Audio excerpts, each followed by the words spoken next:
Hi dears, good morning. നമുക്ക് അടുത്ത വിശേഷങ്ങൾ അറിയാനുള്ള സമയമായിരിക്കുന്നു. എന്തായെന്ന് നോക്കിയാലോ. വിവേക് രാവിലെ തന്നെ നേരെ വർഷയെ കാണാനായിട്ട് വരികയാണ്. ആ സമയത്ത് തന്നെ ശരത്ത് ചോദിക്കുന്നുണ്ട്, ഇതെന്താ രാവിലെ എന്ന്. അതിന് കാരണമുണ്ട്. ഞങ്ങളുടെ വീടിൻ്റെ അടുത്താണല്ലോ, അതായത് ഞങ്ങളുടെ കോമ്പൗണ്ടിൽ തന്നെയാണ് വർഷ താമസിക്കുന്നത്. ഞാൻ രാവിലെ എഴുന്നേൽക്കുമ്പോൾ കാണുന്ന കാഴ്ച, ഒന്നുകിൽ അവൾ അടുക്കളയിൽ പാചകം ചെയ്യുന്നുണ്ടാവാം, അല്ലെങ്കിൽ അവിടെ ശിവയായിട്ടോ അഞ്ജുവായിട്ടോ സംസാരിച്ച് നിൽക്കുന്നുണ്ടാവാം. ഇന്ന് രാവിലെ നോക്കിയപ്പോൾ അങ്ങനെ ഒരു കാഴ്ചയില്ല. എനിക്ക് പെട്ടെന്ന് മിസ്സായി. അതാണ് ഞാൻ ഇങ്ങോട്ട് വന്നത്. കാരണം നമ്മുടെ മനസ്സിൽ ആ സമയത്ത് ഒരു ശൂന്യത തോന്നുമല്ലോ എന്നൊക്കെ പറയുന്നുണ്ട് കേട്ടോ. ശരത്ത് പറയുന്ന ഒരു കാര്യമുണ്ട്. ആ ഒരു ശൂന്യതയുടെ പേരാണ് പ്രണയം. വിവേകിന് വർഷയോട് അത്രമാത്രം സ്നേഹമുണ്ട്. പക്ഷെ പേടിക്കേണ്ട, വർഷ എഴുന്നേൽക്കും, പഴയ ജീവിതത്തിലേക്ക് തിരിച്ചു വരും, നിങ്ങൾ തമ്മിലുള്ള വിവാഹം നടക്കും, പിന്നെ നിങ്ങൾക്ക് ഒന്നായിട്ട് സമാധാനത്തിലും സന്തോഷത്തിലും ജീവിക്കാൻ പറ്റും. ഇനിയിപ്പോൾ ഞാനായിട്ട് ബോറടിപ്പിക്കുന്നില്ല, ആളകത്തുണ്ടല്ലോ, പോയി കണ്ടിട്ട് വരുമെന്ന് പറഞ്ഞിട്ട് അവൻ അവിടെ നിൽക്കുന്നു. വിവേക് ചെല്ലുന്ന സമയത്ത് കാവേരി ഇങ്ങോട്ട് ഇറങ്ങി വരികയാണ്. ഇന്നത്തെ തെറാപ്പിയും കിഴിയും എല്ലാം കഴിഞ്ഞിട്ടുണ്ടേ, ഞാൻ പോവാണെന്നൊക്കെ അവൾ പറയാണ്. ആ സമയത്ത് വിവേക് ചില ഡൗട്ടുകളൊക്കെ ചോദിക്കുന്നുമുണ്ട്. പേടിക്കണ്ട, വർഷ ജീവിതത്തിലേക്ക് തിരിച്ചു വരും. എനിക്ക് അങ്ങനെ തന്നെയാണ് തോന്നണേ. അവളിൽ ഒരുപാട് പ്രതീക്ഷകൾ എനിക്കിപ്പോൾ തന്നെ തോന്നുന്നുണ്ടെന്നൊക്കെ കാവേരി ഓപ്പണായിട്ട് പറയുന്നു. എന്തെങ്കിലും ആവശ്യമുണ്ടെങ്കിൽ പറയണം, സാധനങ്ങൾ മേടിക്കാനുണ്ടെങ്കിൽ ഞാൻ പോയി മേടിച്ചിട്ട് വരാമെന്നൊക്കെ വിവേക് പറയുന്നുമുണ്ട്. എന്തെങ്കിലും ഉണ്ടെങ്കിൽ ഇവിടെ പറഞ്ഞിരിക്കാമെന്ന് പറഞ്ഞ് കാവേരി യാത്ര പറഞ്ഞ് പോകുന്നു. അങ്ങനെ വിവേകാണെങ്കിൽ അകത്തേക്ക് പോവാണേ. അകത്തേക്ക് പോകുന്ന സമയത്ത് തന്നെ ശിവ അവിടെ ഇങ്ങനെ വർഷയെ തുളച്ചുകൊണ്ടിരിക്കുന്നുമുണ്ട്. കിഴിയും കാര്യങ്ങളും കഴിഞ്ഞ കാര്യമൊക്കെ പറയുകയാണേ. വിവേക് വർഷയുടെ കണ്ണുകളിലേക്ക് നോക്കിയിട്ട് പറയുന്നുണ്ട്, എന്നും രാവിലെ തന്നെ കണി കാണും, ഇന്ന് തന്നെ കാണാത്തതുകൊണ്ട് വല്ലാത്തൊരു സമാധാനക്കേട്. അതുകൊണ്ടാണ് ഞാൻ രാവിലെ തന്നെ ഇങ്ങോട്ട് വന്നത്. എന്തെങ്കിലും ആവശ്യമുണ്ടെങ്കിൽ ഞാൻ നോക്കിക്കോളാം, എല്ലാ കാര്യങ്ങളും ഞാൻ തന്നെ നോക്കും, പേടിക്കേണ്ട എന്നൊക്കെ ഇങ്ങനെ അവളോട് ഇങ്ങനെ സംസാരിക്കുകയാണ് കേട്ടോ. പക്ഷെ വർഷയാണെങ്കിൽ നോട്ടം കൊണ്ടല്ലാതെ മറ്റൊന്നും ചെയ്യാനായിട്ട് കഴിയില്ലല്ലോ, അങ്ങനെ കിടക്കുന്നുമുണ്ട്.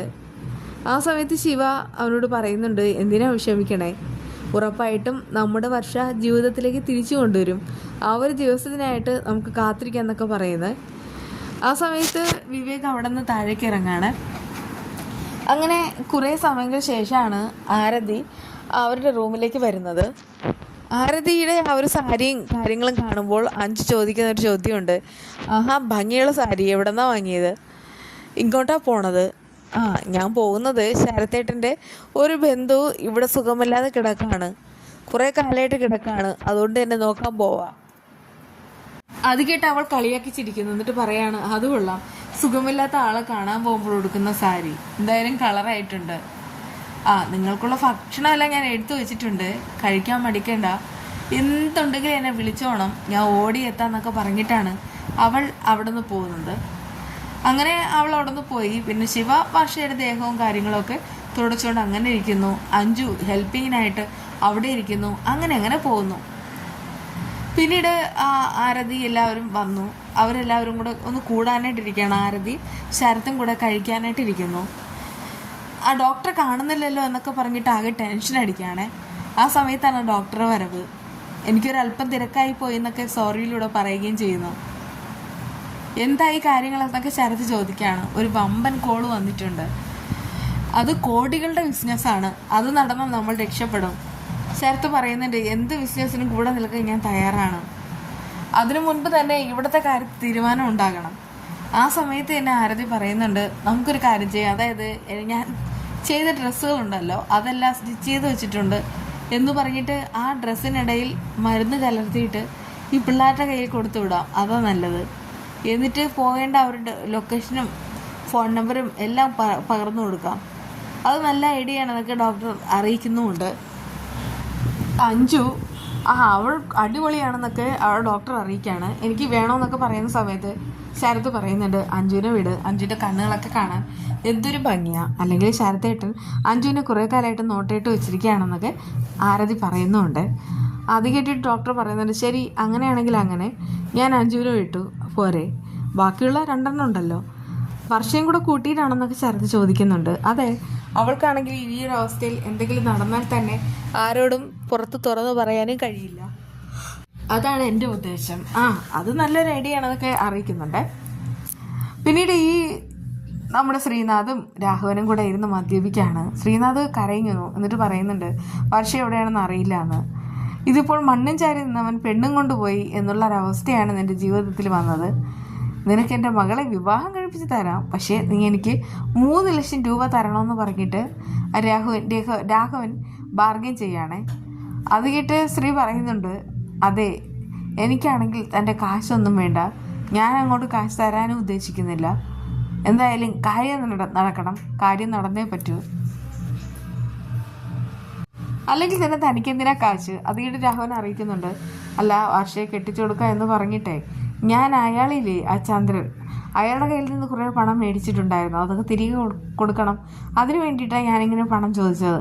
അതൊക്കെ കേട്ടിട്ട് ശ്രീനാഥിന് സത്യത്തിൽ അയാളോട് ദേഷ്യം തോന്നുകയാണ്. പക്ഷെ മിണ്ടാതെ എല്ലാം നോക്കിക്കൊണ്ടിരിക്കുന്നുണ്ട്.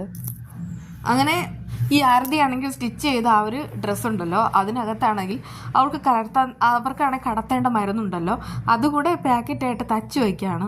എന്നിട്ട് അതിൻ്റെ ഒരു ഏജൻ്റായിട്ട് അഞ്ജുവിനെയും ശിവയും കൂടെ മാറ്റാനാണ് അവരുടെ തീരുമാനം. കാരണം അവർ രണ്ടുപേരും ഇടയ്ക്കിടയ്ക്ക് ജോലിക്ക് പോകുമെന്നും അറിയാം. പക്ഷേ അഞ്ജു ആണെങ്കിൽ പെട്ടെന്ന് അവളുടെ റൂമിലേക്ക് വരികയാണ് കേട്ടോ. അവളെ കണ്ടിട്ട് ആ ആരതിക്ക് ഭയങ്കര ടെൻഷനും ഒക്കെ ആവുകയാണ്. മുഖമെല്ലാം വല്ലാതെ വിയർക്കുന്നുമുണ്ട്. എന്താ കാര്യമെന്ന് അഞ്ജു തിരക്കുന്നു. അത് കേട്ട് അവൾ പറയുന്നുണ്ട്, അതെ, എനിക്കാണെങ്കിൽ ഇവിടെ ചൂടാണ്, ഫാനില്ല എന്ന് പറഞ്ഞ് കള്ളത്തനങ്ങളെല്ലാം പറയുന്നുമുണ്ട് കേട്ടോ. പിന്നീടാണെങ്കിൽ അഞ്ജുവിനെ ഒഴിവാക്കാൻ വേണ്ടിയിട്ട് ഇമോഷണലി ട്രാക്ക് ആക്കാൻ വേണ്ടിയിട്ടും അവളുടെ ഫാമിലിയെക്കുറിച്ച് ചോദിക്കുകയാണ്. അങ്ങനെ ആദ്യം മുതലുള്ള കാര്യങ്ങളെല്ലാം പറയുന്നുമുണ്ട്. പക്ഷെ രാഹുലിൻ്റെ പേരൊന്നും പറയുന്നില്ല കേട്ടോ. ബാക്കിയുള്ള കാര്യങ്ങൾ ദൂരെ കൂടെ പറയാണ്. എന്നിട്ട് അഞ്ജു കരങ്ങിട്ട് അവിടെ നിന്ന് പോവാണ്. ആ സമയത്ത് രക്ഷപ്പെട്ട് ഒന്നുള്ള മട്ടിലാണ് ആരതി നിൽക്കുന്നത്. പിന്നീട് ആ ശരത്താണെങ്കിലും മദ്യപിച്ചിട്ട് നേരെ അടുക്കളയിലേക്ക് വരികയാണോ. ആ സമയത്ത് ആരതി അവിടെ നിൽക്കുന്നുണ്ട്. അഞ്ജു ഇവിടെ ചോദിക്കുകയാണ്. അഞ്ജു ടെറസിലുണ്ട്. കൂട്ടുകാരികൾ വരുന്നതിന് മുൻപ് പോയി സംസാരിക്കുക ശരത്തേട്ടെന്ന് പറയുമ്പോൾ ശരത്തിന് കുറച്ചുകൂടെ ആവേശമാവാണ്. അയാൾ നേരെ മുകളിലേക്ക് വരുന്നുമുണ്ട്. വന്നിട്ടാണെങ്കിൽ അഞ്ജുവിൻ്റെ മുന്നിൽ നിൽക്കുകയാണ്. അഞ്ജു ആ സമയത്ത് പക്ഷികൾക്കൊക്കെ തീറ്റ കൊടുത്തിട്ട് നിൽക്കുക. പെട്ടെന്ന് ശരത്തിനെ കാണുന്നുമില്ല. ശരത്ത് പെട്ടെന്ന് പറയുന്നുണ്ട്, അഞ്ജു, തൻ്റെ കാര്യങ്ങൾ ഞാൻ അറിഞ്ഞു, താൻ വിവാഹം കഴിച്ചു എന്ന് പറഞ്ഞപ്പോൾ ഞാൻ ഞെട്ടിപ്പോയി, തന്നെ കണ്ടാൽ പറയത്തുമില്ല. അങ്ങനെ അവളെ വളച്ചെടുക്കാൻ നോക്കുകയാണ് കേട്ടോ അഞ്ജുവിന്. പക്ഷേ പെട്ടെന്ന് മനസ്സിലാവുകയാണ്. അവളിങ്ങനെ തുറച്ചു നോക്കുന്നുണ്ട്. പക്ഷേ ഇവിടെയാണ് ആ ഒരു വിശേഷത്തിൻ്റെ അവസാനം. ഇത് കാണിച്ചിരിക്കുന്നത് ഈ ബദാമും പിന്നെ ഈന്തപ്പഴമാണ്, പിന്നെ നട്ട്സ് ഉണ്ടല്ലോ, അത് 3ഉം കൂടെ നമ്മളാണെങ്കിൽ പാല് തിളപ്പിച്ചിട്ട് അത് തണുത്തതിന് ശേഷം അതിലാണെങ്കിൽ അടിച്ച് കുടിച്ചാൽ മതി. നമ്മുടെ ആ ഒരു 30 വയസ്സിന് ശേഷമുള്ള ആ ഒരു ശരീരം ഭയങ്കരമായിട്ട് വീക്കാവുന്നതും അതുപോലെ തന്നെ നമ്മുടെ എല്ലുകളുടെയൊക്കെ ബലം കുറയുന്നതും ഒരു പരിധി വരെ ഇത് കുടിക്കുന്നതിലൂടെ നമുക്ക് ഒഴിവാക്കാം. അതായത് മറക്കേണ്ട, പാല് തിളപ്പിക്കുക, തണുപ്പിച്ചതിന് ശേഷം നമുക്കാണെങ്കിൽ ഈന്തപ്പഴവും അണ്ടിപ്പരിപ്പും ബദാമും കൂടെ ഇട്ടിട്ട് നന്നായിട്ട് മഷി പോലെ അരച്ചിട്ട് അത് കുടിച്ചാൽ മാത്രം മതി. ഇത് വെറും വയറ്റിലാണ് കേട്ടോ കുടിക്കേണ്ടത്. പിന്നെ ഞാനിത് ബദാം രാത്രി എടുത്ത് കുതിർത്തിടും കേട്ടോ. രാവിലെയാണ് അതിൻ്റെ ആ ഒരു പീലൊക്കെ കളഞ്ഞിട്ടെടുക്കുന്നത്. പീല് കളഞ്ഞിട്ടെടുത്താൽ അത് കുടിക്കുന്ന സമയത്ത് നമുക്ക് വേറെ തടസ്സമൊന്നുമില്ല, അടിപൊളിയായിരിക്കും. നമുക്ക് വീണ്ടും കാണാം.